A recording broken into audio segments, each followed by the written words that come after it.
Happy Mother's Day. Oh, you're welcome. Are you having a good Mother's Day? Yeah, we worked from, well, it was, people were I think people were very eager to meet us and talk. And we did this one event where it was pretty crazy because, like, everybody, we read a little bit, and then there were, like, probably, I don't know, 30 people in the audience, 30 Afghani poets, and they all, literally almost all of them, stood up and read their poems, and then the translator translated them. It meant enormous amount to them, and it was a genuine sharing, even though we had this awkward, fact of the translator. There was a lot of that sort of exchange isn't happening very often. I mean, there's a reason we're in an embassy compound behind 400 guns and a lot of yeah, yeah, yeah, yeah. Well, I love you. I wouldn't miss a Mother's Day. All right.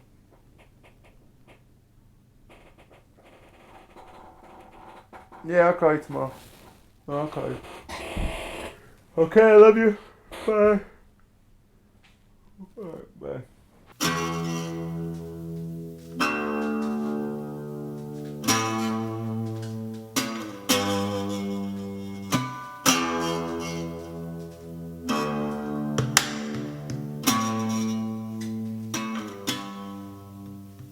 Rooted in the earth, they are rooted in the sky. The earth is a halogen, a whisper.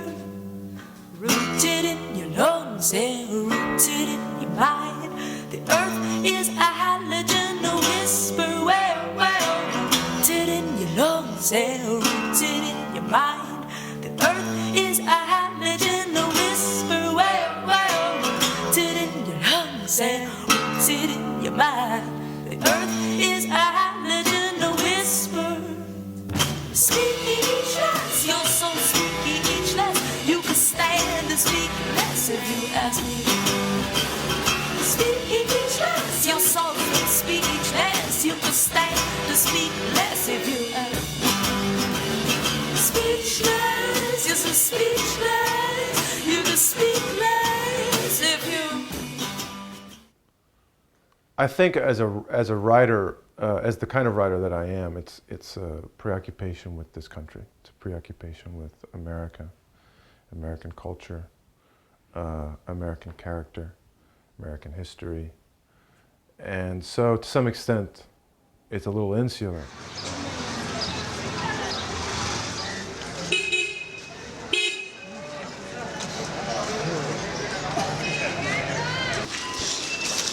You got the whole treatment in your top. The best fortune that a writer can have is to live in interesting times. In the 90s, it looked like we were living in wonderful times, but not terribly interesting times. The great gift, in a way, the silver lining for some of the tragedies and the wonderful excitement that the world still holds is that right now, we live in very interesting times. Oh, Jesus God Almighty. It's like being in Alfred Hitchcock movie. You're gonna escape it. Yeah, okay.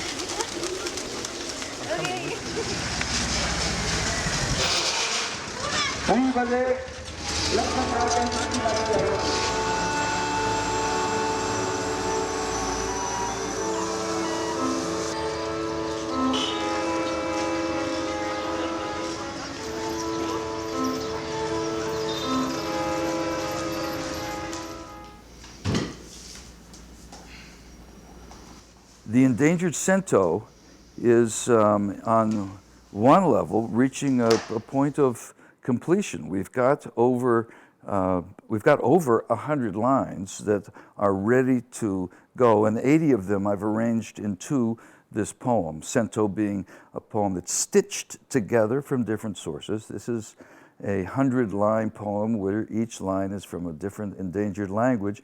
A poem that is meant, in its essence, to illuminate the situation of each of these languages and their sister languages. That is, that they're endangered. Some of them have only a couple of speakers left, and yet we're able to have a line from one of those speakers be in this poem to represent and to push towards a future where these languages can have the support of the international community to survive.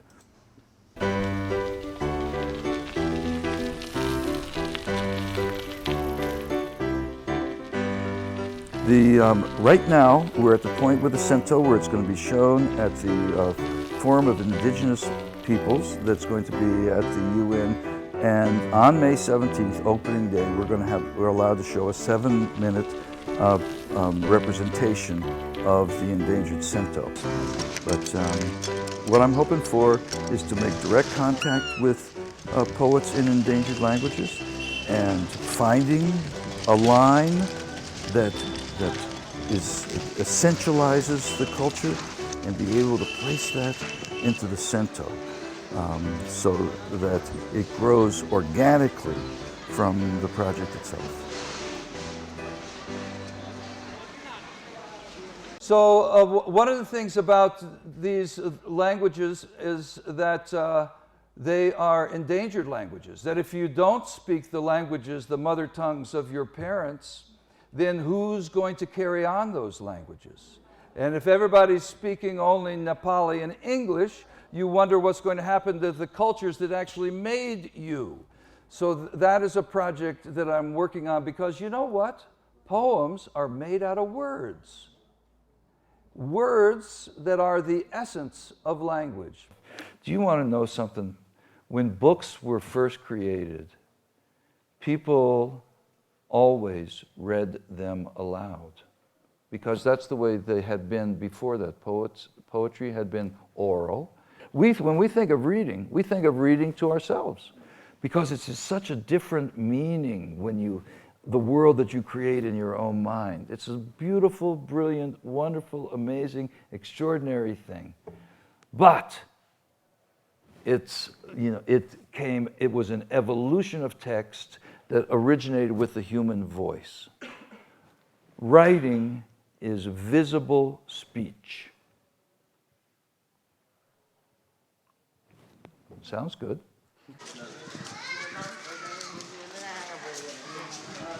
I'm learning the difference between memorizing and being an oral poet.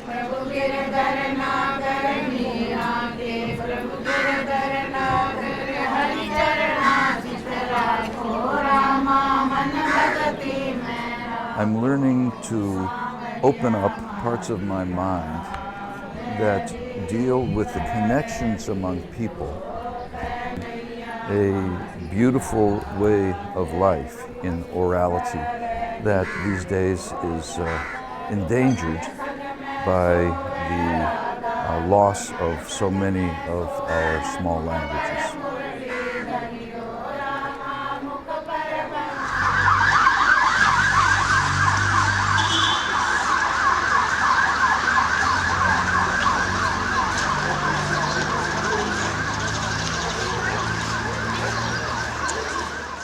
But you know, another situation right now is that the country of Nepal has 2 armies. They have the Maoist army and you have the National Army. Now, what are you going to do with these 2 armies who have different beliefs and everybody's carrying around guns and dressed in uniforms? The idea came up that as long as we have poetry as an activist tool, and as long as we have workshops where you dig deep down into yourself and let others know what's going on, including yourself knowing what yourself is going on, and then you come up with words that can describe them to other people called communication, why don't we have some poetry workshops for the armies?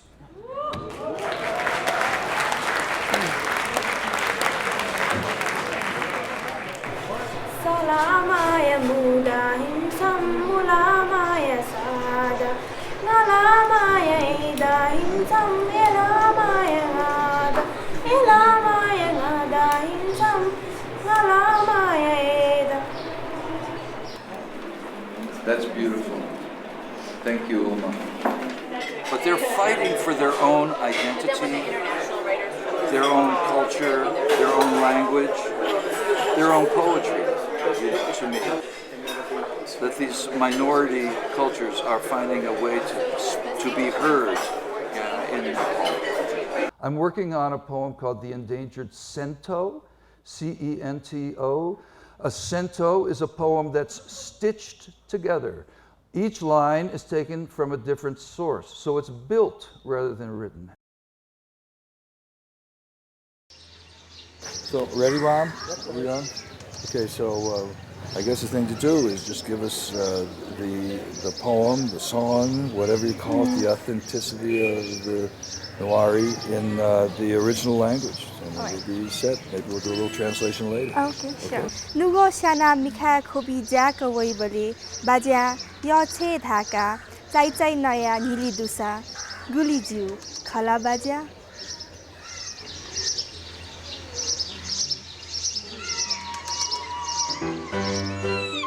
Now, you know, poets have, for centuries, been not only writing their poems, but inventing words and playing with language and using language in ways that tie it up in knots and make philosophers cringe, and linguists have to invent a whole new language to describe what's going on. But it's payback time now. It's a time where I think that poets carry the essence of the culture in the words.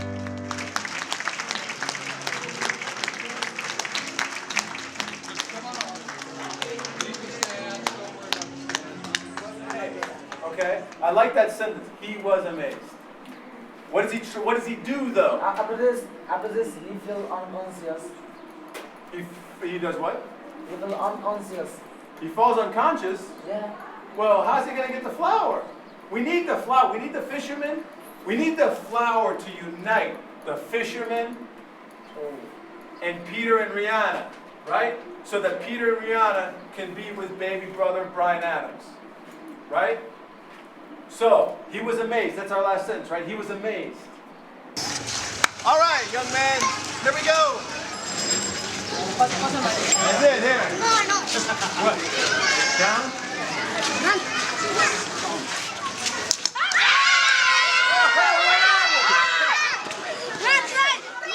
I think that the trip that we're going to take is going to yield an enormous amount of experience, and the turnover rate of experience is going to be astronomical, especially considering the rather stay-at days that a writer typically has, sitting at his or her desk and doing work. There's not a lot of experience. This is the opposite of that, and so these kind of trips are necessary to a writer to quicken the imagination and the senses. And from a purely selfish and personal perspective, the objective is to soak in all the experience.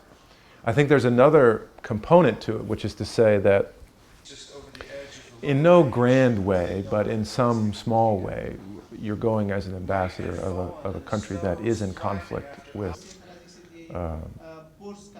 these other countries. And so the objective is to present perhaps an alternative way of being, a non-military way of being to the people that we will encounter.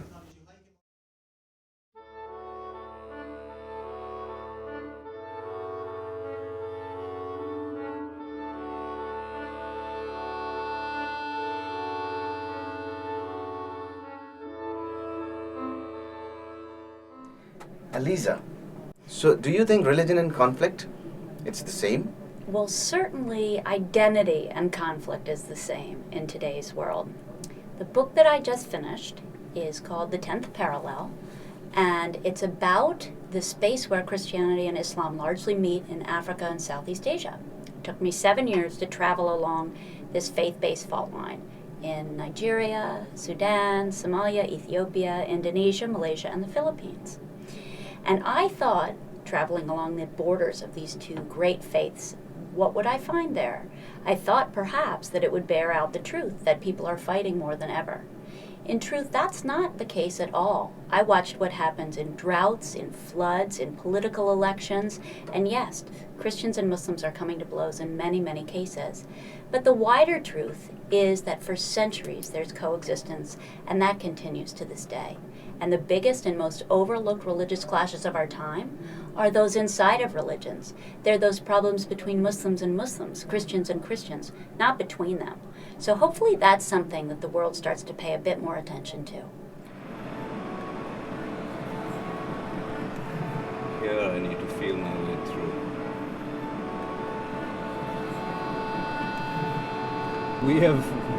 We have had to contend with these profound geopolitical exogenous shocks. And so, Karachi has dramatically changed every decade.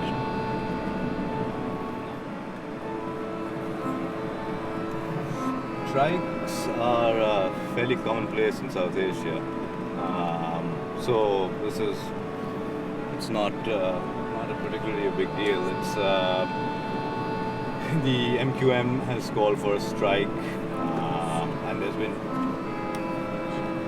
tension. I'm surprised by how close things are.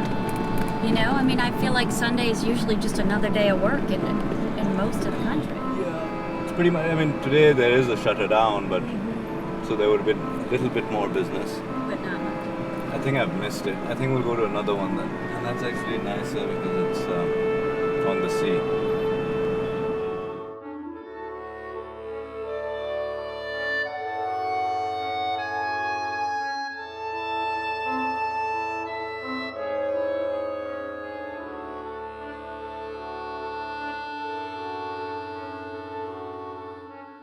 Security has been put on high alert in various areas of the country, following the killings of the Al-Qaeda leader after a decade-long hunt by the US.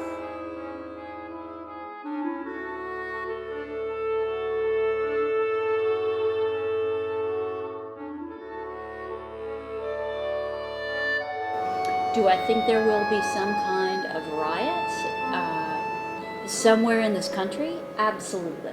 I would think it would be highly unusual. First of all, these guys riot for TV a lot of the time. So do I think they won't get out?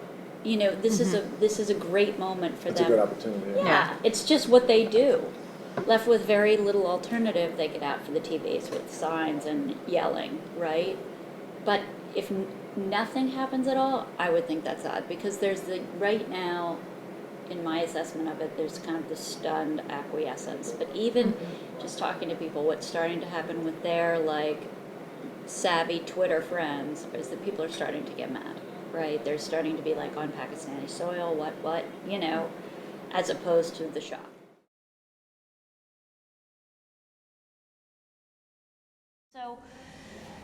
So how are young people responding? Are you guys following things on Facebook or Twitter or any of that?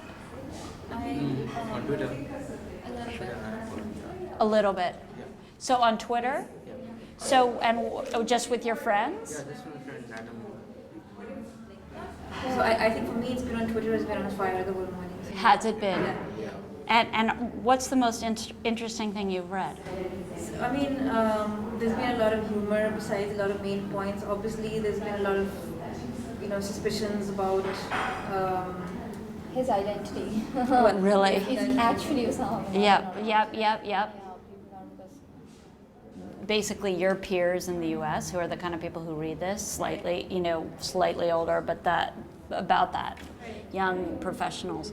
What do you think it's important that they understand or start to think about after this? But what is going to happen next if the Osama is dead today?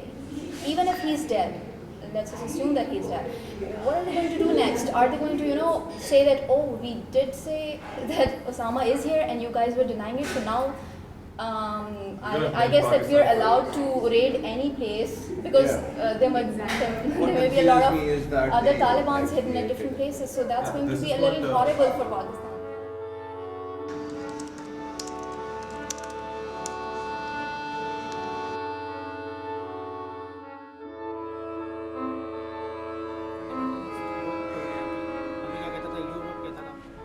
आज तो specially हमने कहा जिसके जो lead करता है. And we also went yesterday. We went yesterday, some of us, to Peace Niche, and were really impressed, both by the level of discourse that was going on there, but it was really interesting because there we were in a, you know, the streets were pretty sleepy and quiet, and it was like mad furious in there because young people were blogging and tweeting about all the recent events, and we were able to really get a sense, a little bit of a sense of how people feel and what they're thinking about. And just to expound on that one stitch, one of the really unusual things about this program is that, you know, I mean, I've been here many times as a journalist, right? And to be honest, as a journalist, you talk, as we do, I'm going to tell you guys, we all talk to who's accessible to us. Frequently, that is not, that is people who are on the street.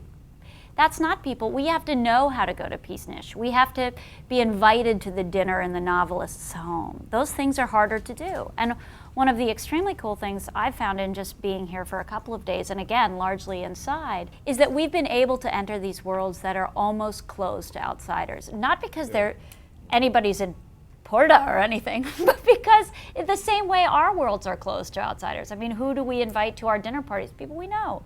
And I certainly have felt enriched by this experience, and that I've been able to have a different kind of conversation with people and learn on a different level. The majority of the people in Pakistan, they want an immediate end to this war. And unfortunately, a majority in Pakistan does not even think that this is their war.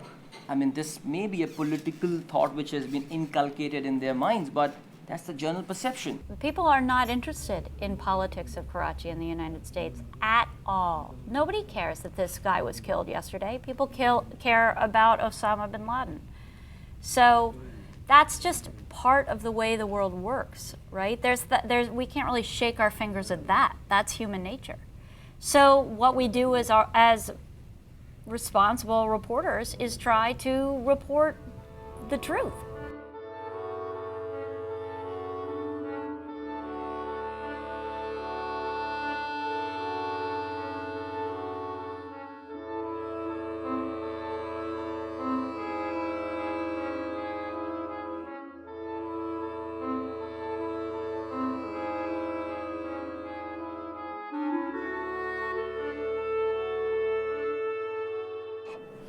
And, you know, we talked earlier before the show, I'm a very un-international writer.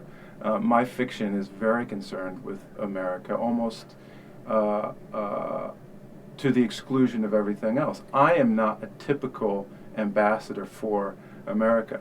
I think what the goal is to have writers talk to writers and get a conversation going that may have something to do with something other than conflict and war and terrorism. And then we're talking as human beings at that point in time.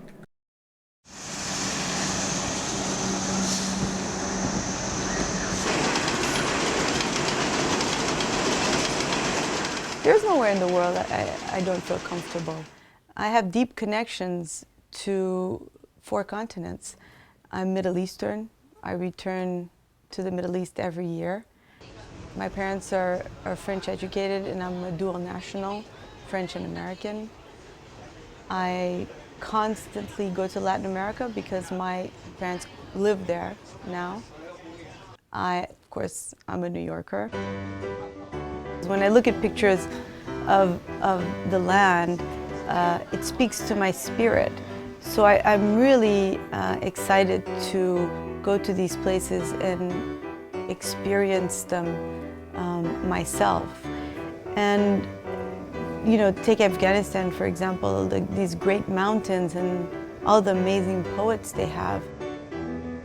I was a co-editor with Tina Chang and Ravi Shankar of the anthology Language for a New Century, which was published by Norton.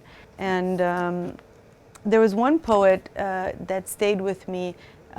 She's an Afghani poet. Her name was Nadia Ajuman, and she has this line that reads, "I'm not that weak willow twisted by every breeze. I'm an Afghan girl known to the world. I found that to be quite lovely, especially if you think that she died when she was 25, and she was a really promising poet. So I want to experience, I want to meet these poets. I'm also a woman. My poems also reflecting on my situation. A lady from Afghanistan, a woman outside on the street. How the people are looking strange at her. Why that women are outside. Where she is going, what she is doing, why she is walking on the street. دستور بطور میوی د یو زروش خو لاس د باهو د حالی شور د ګنګرو د جنتی سندرو مخ ترونا د نور د غرضنی آزادی لري خپلواک دي خو زه څه یم لامریه یم فیصله مې ستا په لاس ده ستا په ګوتو وهل کېږم ستا له کوره شړل کېږم ته ویښته زما شکوی شې ته زندۍ را اچوی شې. Freedom.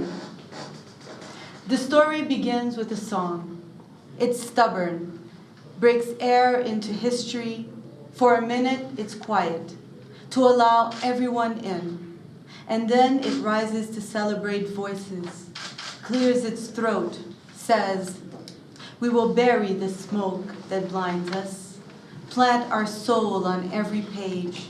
We will divide our pain into towers and fill our hands with rain. We will arrive on time every day to chase you away. We will no longer be afraid of what makes us shiver under the sun. We will leave our names in every tea house, our message at the bottom of every cup. Light will no longer be illegal, nor will hope. Even the guards will count the scars on their tongue and prepare to heal. Even the children will keep homeland in the mirror and prepare to see. Even women will turn the fire inside the door off and prepare to live. We will never whisper again. There is evidence that now we can hear the sounds that lift freedom across a continent and say, salam to you, welcome to my country. Can I read it? شكرا. You're welcome. It's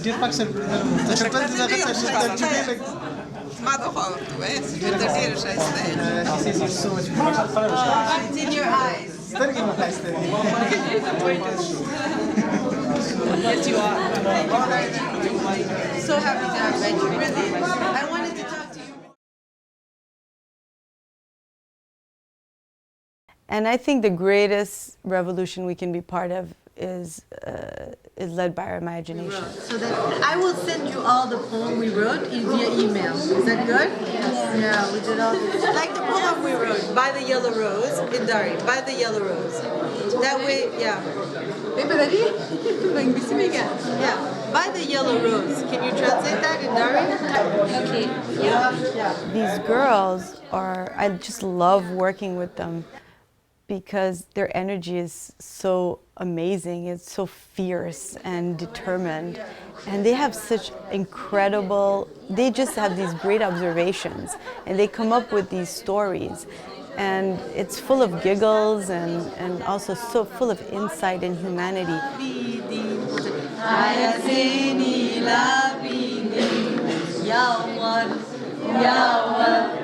That moment when a poem manifests itself so raw and naked it feels like a miracle. It feels like you're having a conversation with something bigger than you. By the yellow roses in Sayyid Jamaluddin's grave, he saw her almond black eyes. She is like a deer in between the oak trees. As she walks down this long path, tries to catch a white butterfly. Her red scarf slightly falls, and he could see the shadow in her hair. She still doesn't see him. He follows her quietly. His dark black eyes imagines a fairy moon lightning.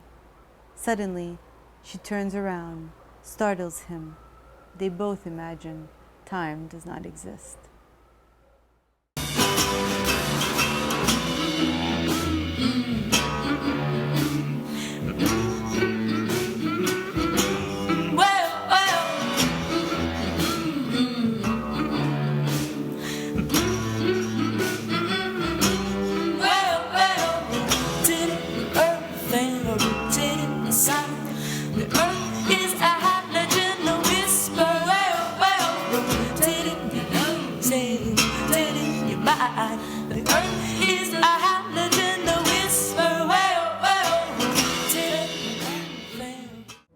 I've noticed as I've been driving around here and just seeing so many different sites and trying to think, how would I describe that? How would I describe that?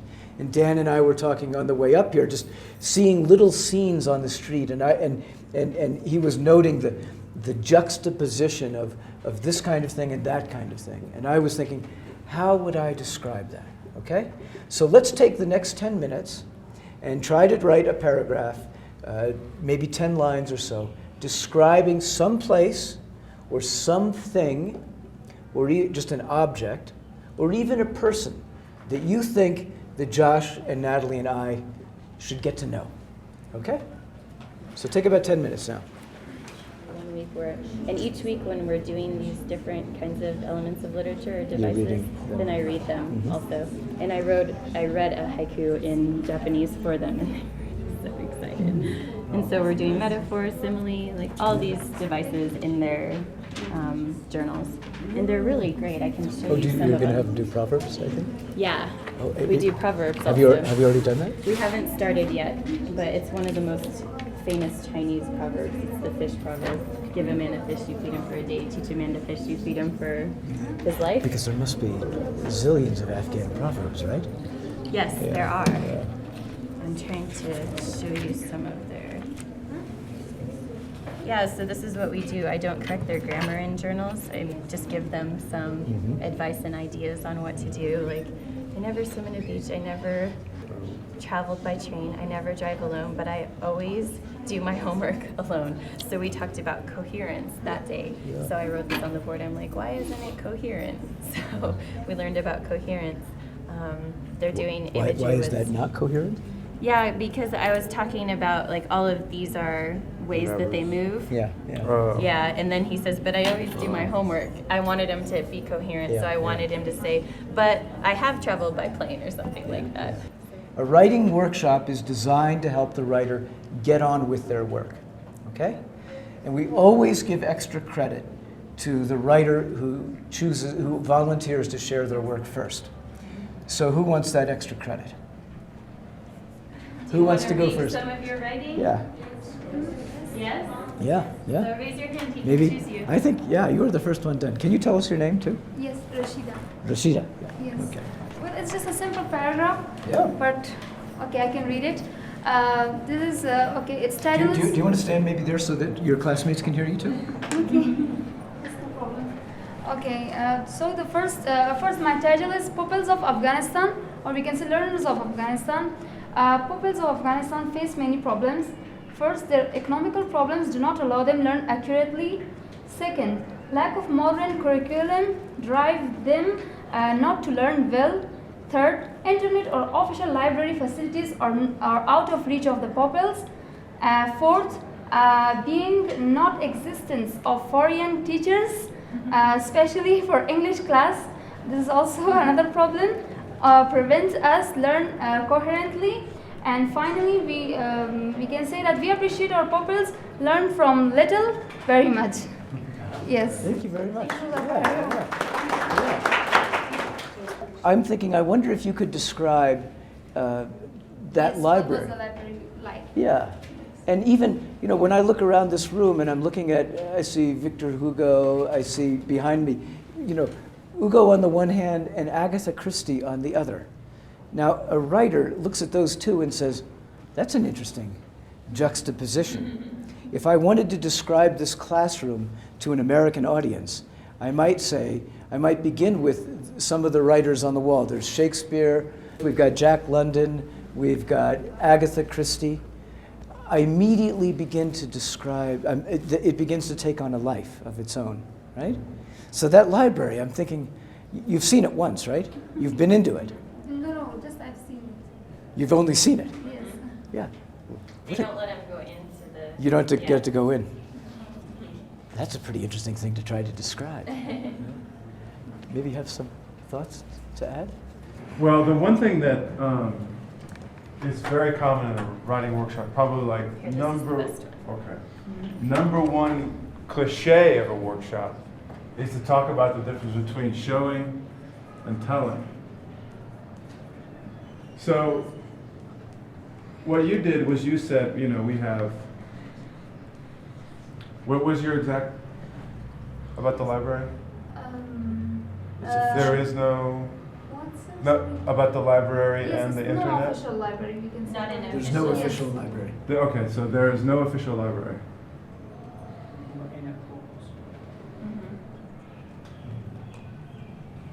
So this you sort of, I can never spell library. Now they think all American writers cannot spell because I cannot spell. We can't spell because we're so accustomed to the spell But check. it's true. It's true. I'm a terrible speller. So you told us what the problem was, right? When you're writing creatively, one of the objectives is to convey in a slightly more emotional way. And the reason that people write creatively, I think, is to communicate to the reader a feeling that goes beyond the simple telling of something. So here you've got, there is no official library, but if you were to show it, you would say, I mean, I'm going to do this like really rough. I tried to check out a book. The library was closed to me. I have nothing to read.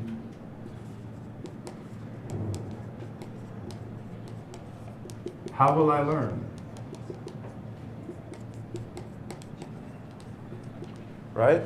So now you've got like one sentence that tells us the problem.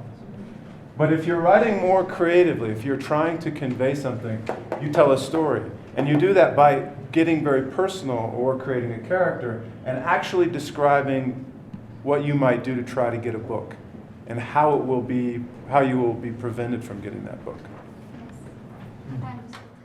Yeah.